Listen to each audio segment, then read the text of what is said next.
காணும் பொங்கல்னா வீட்டுக்குள்ள இருந்த சந்தோஷம் ஊரோட சந்தோஷமா மாறுற நாள் தாங்க. ரோட் ஃபுல்லா மக்கள், டெம்பிள் சைட்ல சவுண்டு, கடை வாசம், சிரிப்பு, சந்தோஷம். ஆனா இது எல்லாமே சும்மா நடக்கலங்க. இதுக்குள்ள ரொம்ப பழைய வரலாறே இருக்கு.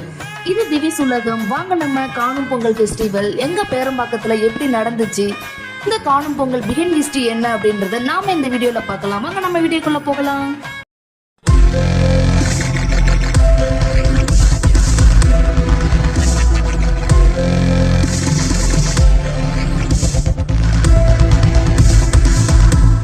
காணும் பொங்கல்னா ஒரு ஊரோட ஹார்ட்பீட் கேட்குற நாள்.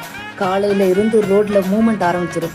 கோயில் பெல் சவுண்டு, ட்ரம் பீட்டு, படவாசம், சிரிப்பு, சில்ட்ரன் ஷவுட்டிங்கு, இது எல்லாமே சேர்ந்துதான் ஒரு ஊர் உயிரோட இருக்குன்னு காமிக்கும். இந்த நாள்ல ஜாதி, பணம், ஸ்டேட்டஸ் எல்லாமே கொஞ்சம் சைட்ல போய் எல்லாரும் ஒரே இடத்துல சேர்ந்து இருப்பாங்க. இதுதான் நம்ம தமிழ் கல்ச்சரோட பியூட்டி.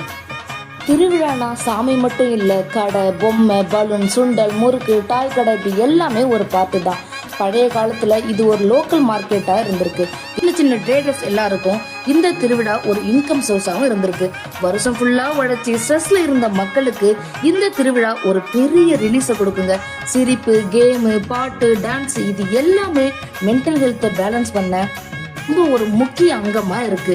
சாமி தினமும் கருவறைக்குள்ளதான் இருக்கும். ஆனா காணும் பொங்கல் நாள்ல மட்டும்தான் சாமி ஊரை சுத்தி வரும். இதுக்கு காரணமும் இருக்கு. அரசு காலத்துல ஒவ்வொரு ஊருக்கும் ஒரு அரசன் இருப்பாரு. அவர் தான் ஊரை சுத்தி வந்து எல்லாம் சரியா இருக்கா அப்படின்னு பாப்பாரு. அரசர் இல்லாத காலத்துல அந்த பொறுப்பு சாமிகிட்ட வந்ததா நம்பப்படுது. நான் உங்களோட இருக்கேன், சாமி ஊர்வலம் வர்றது ஒரு வாக்குறுதி மாதிரி நம்புறாங்க. இந்த ஊரை நான் பாத்துக்கிறேன்னு சொல்ற ஒரு சின்ன அடையாளமா அவங்க கருதி வாழ்ந்திருக்காங்க. நாமளும் அதே தலைமுறையில இருக்கிறதுனால தலைமுறையா நாமளும் அதே கல்ச்சரை ஃபாலோ பண்ணிட்டு வரோம். பரிவேட்டுன்னு சொன்னா இன்னைக்கு சிலருக்கும் பயம்தான். ஏன்னா இதோட உண்மையான அர்த்தம் வேற. பரிவேட்டை என்பது கொலை அல்ல. பழைய காலத்துல காடுகள் வந்து ரொம்ப அபாயமா இருக்கும். காட்டு மிருகங்கள், கொள்ளையர்கள், இப்படி அறியாத ஆபத்துகள் நிறைய இருக்குமா. அப்போ அரசன் வந்து படையோட காட்டுக்குள்ள போய் இந்த நிலைமையெல்லாம் சரி பார்ப்பாங்களாம். இதுதான் பரிவேட்டை அப்படின்னு சொல்றாங்க. இது பிரிவென்ஷன் ஆக்ஷன் சொல்லுவாங்க. சாமி பரிவேட்டை போகிறதுனா நெகட்டிவ் ஃபோர்ஸஸை கண்ட்ரோல் பண்றதுன்னு ஒரு பிலீஃப்.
பொங்கல் ஒரு நாள் கொண்டாட்டம் இல்ல, இது தமிழனின் வாழ்க்கை முறையா இருந்திருக்கு. ஊர், உறவு, இயற்கை, நம்பிக்கை, இப்படி எல்லாம் சேர்ந்ததுதான் இந்த காணும் பொங்கல். இந்த வீடியோ உங்களுக்கு பிடிச்சிருந்துச்சு அப்படின்னா நீங்க திவிஸ் உலகம்க்கு சப்ஸ்கிரைப் பண்ணுங்க. உங்க ஊர் காணும் பொங்கல் எப்படி நடக்கும் அப்படின்றத கமெண்ட்ஸ்ல சொல்லுங்க. மீண்டும் சந்திப்போம். பாய்.